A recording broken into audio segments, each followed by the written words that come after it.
Assalamualaikum warahmatullahi wabarakatuh.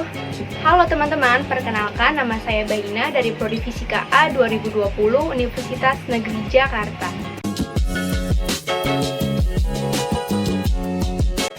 Tujuan dari percobaan ini yang pertama, untuk mengetahui reaksi-reaksi kimia.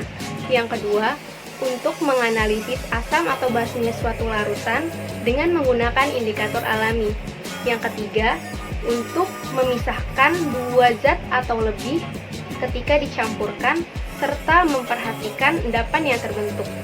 Yang keempat, untuk memahami reaksi pembentukan gas serta menganalisis gas yang terbentuk. Yang terakhir, yaitu untuk mengetahui reaksi pembentukan warna ketika pencampuran dua atau lebih larutan.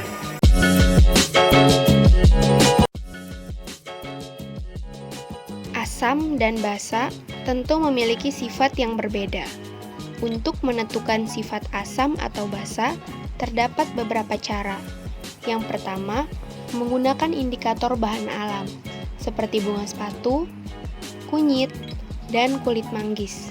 Yang kedua, dapat menggunakan indikator warna, yang akan menunjukkan sifat suatu larutan melalui perubahan warna yang terjadi. Misalnya lakmus. Kertas lakmus akan berwarna merah ketika dimasukkan ke dalam larutan yang bersifat asam.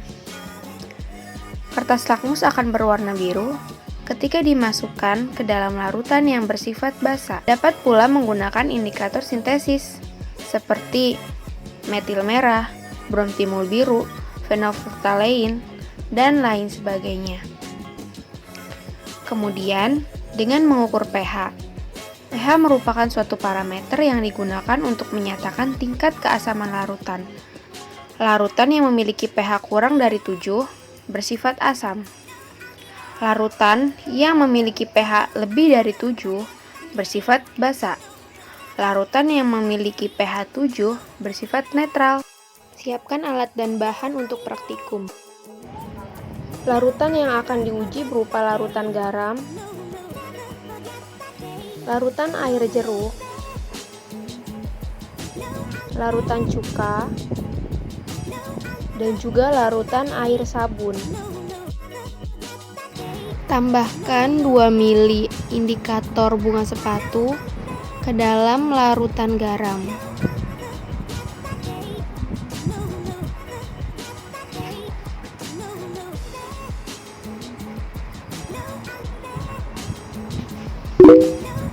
Aduk menggunakan batang pengaduk. Kemudian lakukan yang sama kepada larutan lainnya.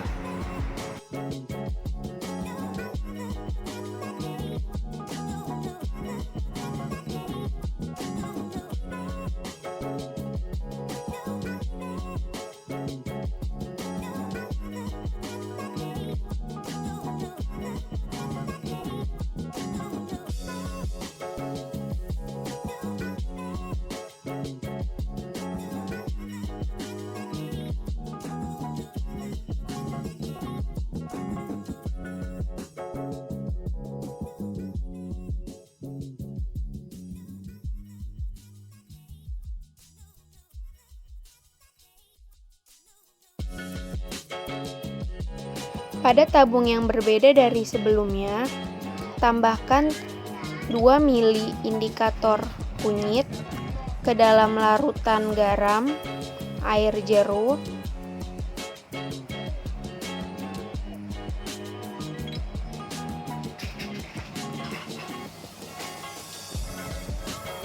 larutan cuka,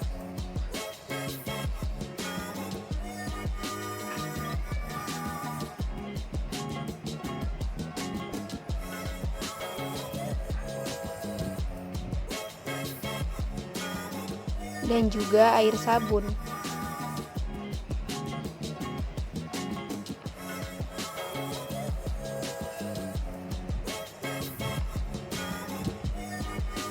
Kesimpulan dari percobaan yang pertama yaitu garam ketika dicampurkan dengan indikator bunga sepatu, warnanya adalah semakin tidak berwarna dan mendekati warna dari indikator aslinya, yaitu indikator bunga sepatu.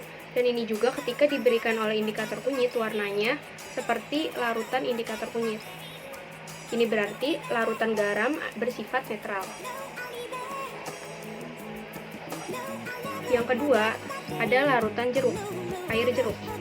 Di sini yang sebelah kanan saya ini adalah larutan jeruk atau air jeruk yang diberikan indikator bunga sepatu, dan yang di tangan kiri saya ini diberikan indikator kunyit. Air jeruk ini berwarna pink, ini cenderung pink, dan ketika diberikan kunyit dia berwarna kuning cerah. Dia lebih cerah daripada warna indikator kunyit sendiri. Hal ini menandakan bahwa jeruk bersifat asam. Yang ketiga, di sini ada larutan cuka.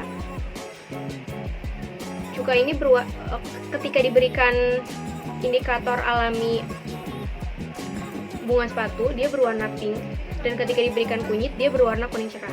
Hal ini menandakan atau mengindikasikan bahwa larutan jeruk bersifat asam. Dan yang terakhir adalah sabun. Ini yang di sebelah kanan, ketika diberikan indikator bunga sepatu, warnanya yaitu kuning, dan ketika diberikan indikator kunyit, warnanya ungu. Hal ini mengindikasikan bahwa sabun bersifat basah.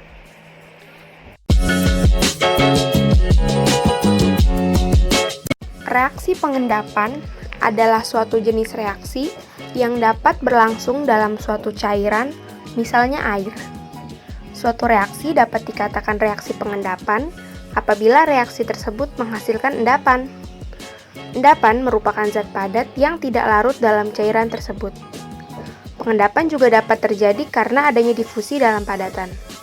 Bahan kimia yang menyebabkan adanya padatan disebut sebagai pengendap. Tanpa kekuatan energi gravitasi yang cukup untuk membawa partikel-partikel padat ke bawah secara bersama-sama, maka endapan akan tetap sebagai suspensi. Sebelum mulai praktikum, siapkan alat dan bahan. Masukkan air sebanyak 120 ml ke dalam gelas ukur. Kemudian, tuangkan ke dalam botol plastik menggunakan corong.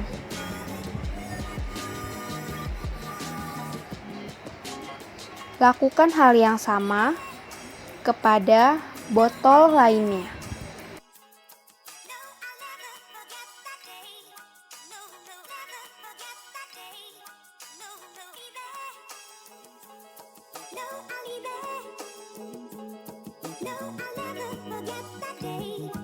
Masukkan 5 sendok makan kopi ke dalam gelas yang satu dengan menggunakan corong.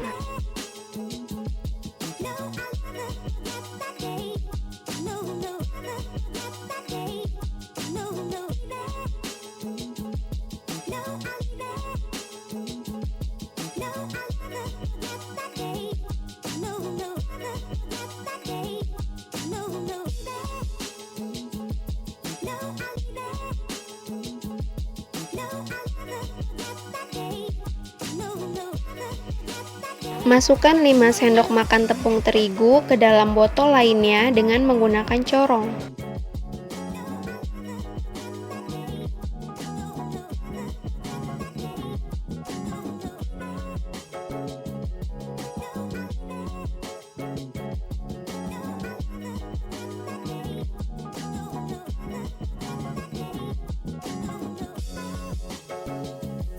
Kemudian, aduk masing-masing larutan menggunakan batang pengaduk yang berbeda.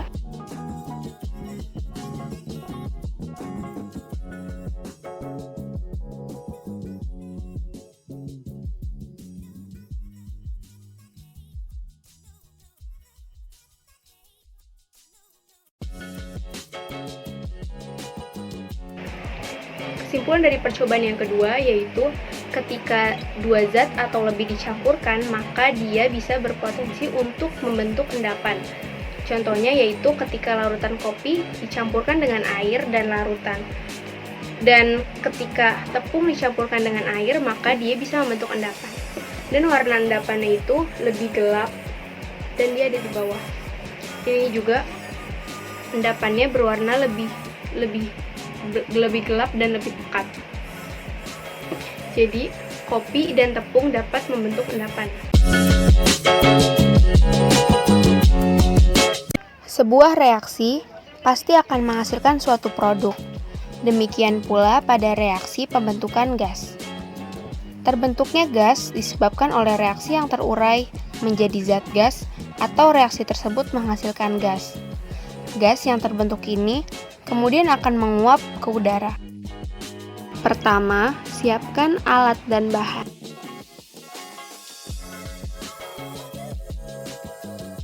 Yang kedua, masukkan air ke dalam gelas ukur sebanyak 30 ml.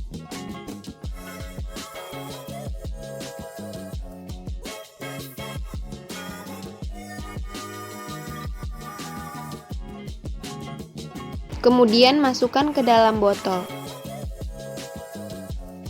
Selanjutnya, masukkan 30 ml cuka ke dalam gelas ukur. Kemudian, tuangkan ke dalam botol plastik.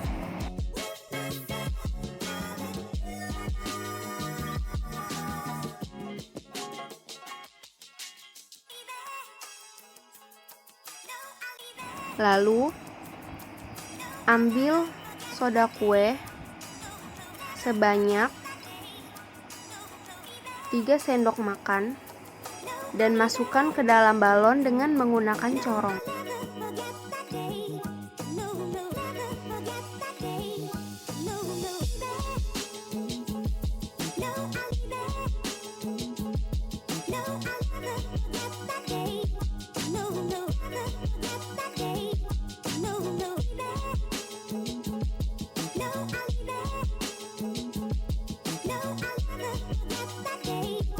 Selanjutnya, pasangkan balon ke mulut botol plastik, kemudian tuangkan soda kue dari dalam balon ke dalam botol plastik.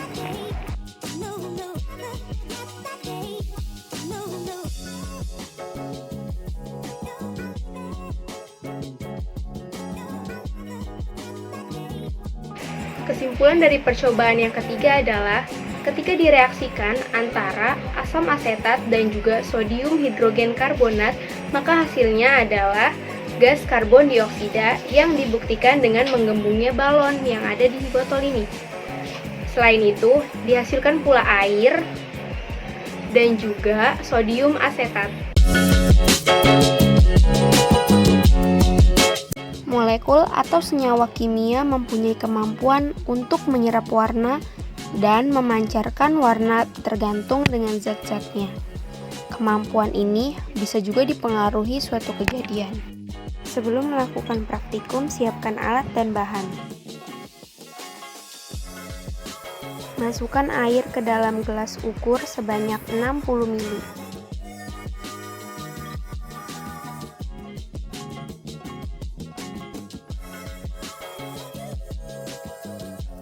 Lalu masukkan ke dalam wadah dan lakukan hal yang sama ke wadah yang lainnya.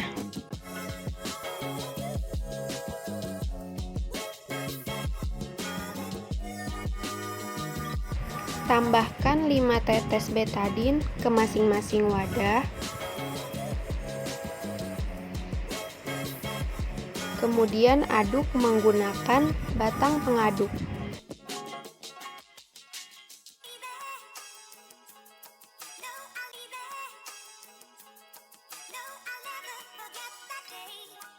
Masukkan vitamin C ke wadah yang satu, kemudian masukkan nasi ke wadah yang kedua, sedangkan wadah satunya dibiarkan sebagai pembanding.